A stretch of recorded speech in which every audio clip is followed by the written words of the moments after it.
সভাপতি মই দুজন নেকি উপসভাপতি এতিয়ালৈকে অসমৰ কোনো এখন চৰকাৰে সাংবাদিকক ন্যায় প্ৰদান কৰিবলৈ ঘটনা হ'ল এই ঘটনাটোত সম্পূৰ্ণৰূপে গৃহ বিভাগটো ব্যৰ্থ হৈছে যি সময় অহৰহ এই ক্ষেত্ৰত পাঁচটা ৰিজেন দিয়া পাঁচটা বেদিনাঙৰীয়া এই সম্পৰ্কে আমাৰ সাংবাদিকসকলৰ সুৰক্ষিত ভৱিষ্যত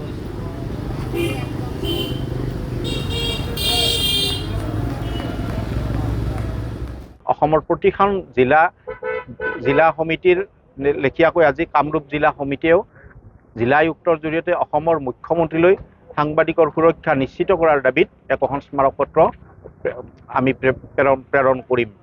আমি এইখিনিতে ক'বলৈ যাওঁ যে অসমত সাংবাদিকক আক্ৰমণৰ ঘটনা এয়াই প্ৰথম নহয়।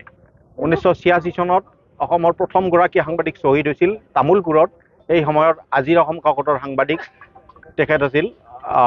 তেখেত শ্বহীদ হৈছিল আৰু তেতিয়াৰ পৰা বৰ্তমানলৈকে প্ৰায় 30জন সাংবাদিক অসমৰ বিভিন্ন ক্ষেত্ৰত শ্বহীদ হ'ব লগা হৈছে।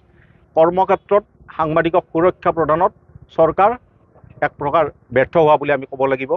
অসমত সাংবাদিকৰ কল্যাণৰ কাৰণে চৰকাৰে আজিলৈকে কোনো এখন আঁচনি ৰূপায়ণ নকৰিলে। চৰকাৰে বিভিন্ন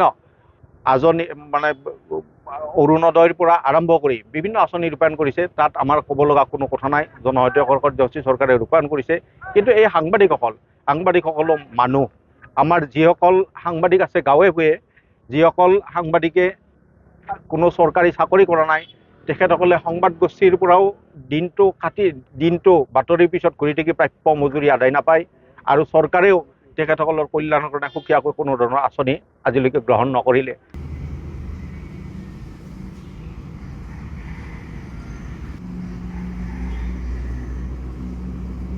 ৰাজ্যৰ বিভিন্ন প্ৰান্তৰ লগতে বিদেশিত যিসমূহ সংবাদকৰ্মী আছে, এই সংবাদকৰ্মীসকলে কিন্তু আজি এক প্ৰতিবাদী কাৰ্যসূচী গ্ৰহণ কৰা হৈছে।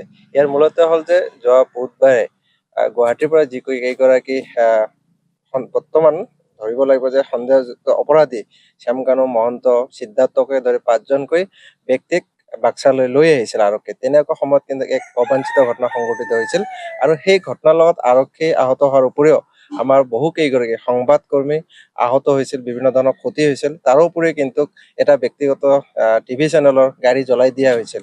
এই ঘটনাটো অতি দুখজনক আৰু সকলোকে ইয়াৰ দুখ দিয়া এটা ঘটনা। এই ঘটনা আমি কেতিয়াও গ্ৰহণযোগ্য বুলি নাভাবোঁ আৰু এই ঘটনাক আমি সংবাদকৰ্মীসকলে আমি ধিক্কাৰ জনাইছোঁ।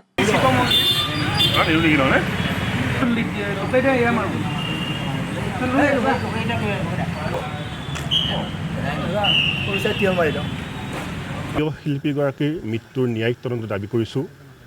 কি পৰিস্থিতিত কেনে মুহূৰ্তত শিল্পীগৰাকী আমাৰ মাজৰ পৰা হেৰাই যাবলগীয়া হ'ল, তাৰ কাৰণে অসম বাৰ্তাজীৱী সংঘই আমি চৰকাৰৰ দাবী কৰিছোঁ।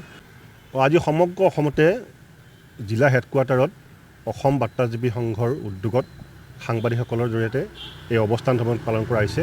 বিশেষকৈ বাক্সাৰ জিলা কাৰাগাৰ সন্মুখত যি অপ্ৰীতিকৰ পৰিস্থিতি হ'ল, সাংবাদিকৰ ওপৰত আক্ৰমণ হ'ল, সংবাদ মাধ্যমৰ গাড়ী জ্বলাই দিয়া হ'ল আৰু তাৰ কাৰণে আমি প্ৰতিবাদ জনাইছোঁ আৰু অসম চৰকাৰক দাবী কৰিছোঁ যে সাংবাদিক সুৰক্ষাৰ কাৰণে এখন সুকীয়া আইন প্ৰণয়ন কৰক, যি আইনৰ জৰিয়তে কৰ্তব্যৰত সাংবাদিকসকলে সুৰক্ষা লাভ কৰিব। দেখা গৈছে বহু সময়ত সাংবাদিকসকলে সহজভাৱে একাংশই আক্ৰমণ কৰে আৰু আমি যিহেতু ৰাইজৰ পক্ষত আছোঁ, ৰাইজৰ লগত আছোঁ, আমি ৰাইজৰ মাজতে কাম কৰি আহিছোঁ। সেয়া বানপানীয়ে হওক, যুদ্ধ বিগ্ৰহ হওক বা মায়াবিনী সংগীত সন্ধিয়াই হওক, গতিকে সাংবাদিকসকলৰ সুৰক্ষাৰ কাৰণে অসম চৰকাৰে এখন সুকীয়া আইন প্ৰণয়নৰ কাৰণে আজি সমগ্ৰ ৰাজ্যতে জিলা হেডকোৱাৰ্টাৰত এই ধৰণৰ অৱস্থান পালন কৰা হৈছে।